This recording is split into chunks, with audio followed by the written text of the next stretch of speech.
Jr Pac Man is a modern era Atari 7800 release that actually has some good music.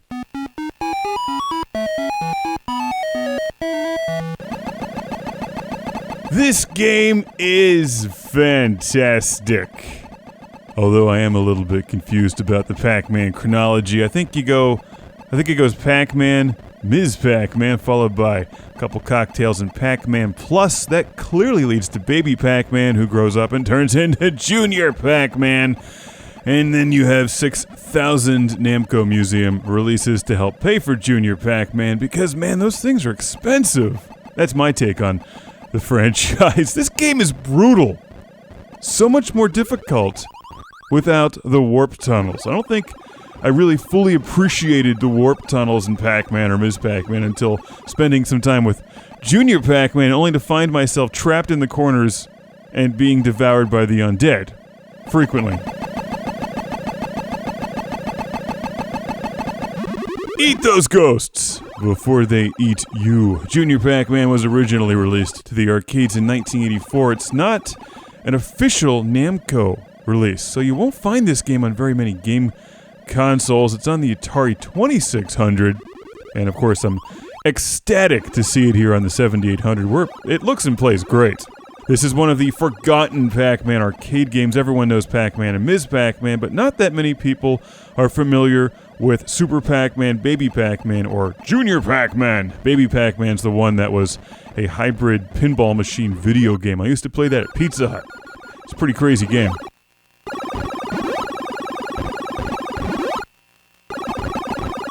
This one is like Pac-Man with the ultra difficulty switch flipped all the way to 11. It's a really difficult game because it's got a scrolling maze, so at times you can't see where the ghosts are, but also there's no warp tunnels. So the trick is to just get the ghosts following you like a giant train. And even then you've got to be careful because the orange one is frequently drunk and just forgets where he's going and he'll loop around you. And if you don't eat the power pellets quickly enough or watch out for the special items, they'll get blown up, and then you lose your power pellets.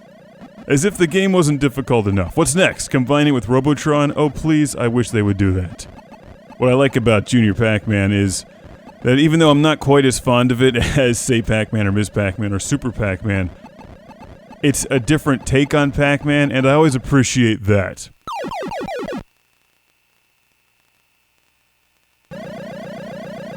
Additionally, I'm playing this with a Sega Genesis gamepad. It really doesn't get much better. Playing a great version of Jr Pac-Man on one of my favorite, most underrated game systems, the 7800 ProSystem, with my favorite controller, the Sega Genesis gamepad.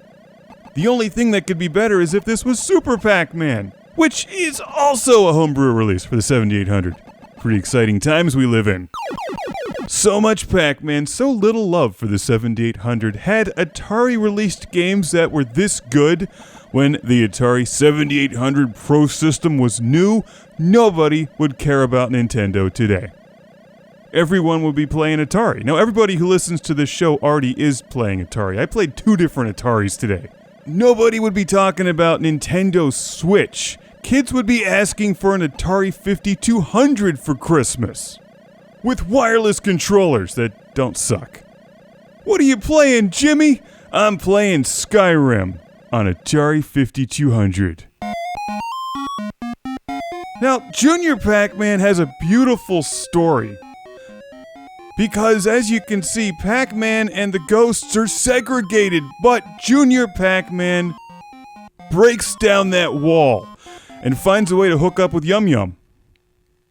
Don't let a fence or the fact that it's dead separate young love.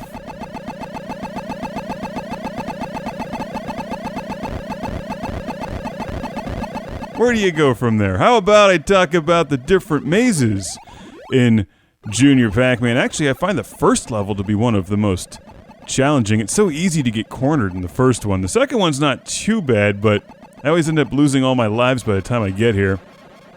Personally, I find Jr Pac-Man's hat to be offensive. Someone should slap him and knock that spinning thing off the top of his head. Maybe that's what Yum Yum does later, well, never mind. It's Friday and I haven't even had a beer yet. Just imagine what'll happen when I do. Playing some Pac-Man Plus on my multicade, actually. See, I have plans. Big plans. As much as I like Jr Pac-Man on the 7800, it's tough to get beyond the fact that there's no warp tunnels.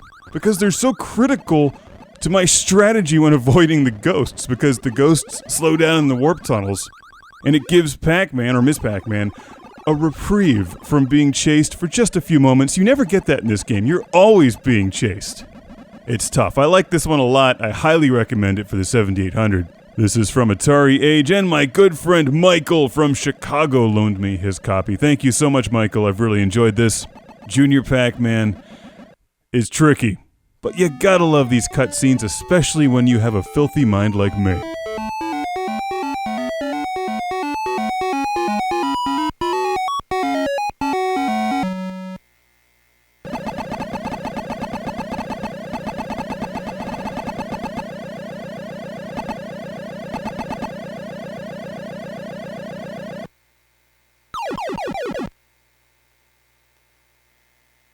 Classic Game Room has been brought to you by the ultra-massive video game console guide, 230 pages of video games on Amazon.com, Retro Megatreks, and how to make a video game review show that doesn't suck.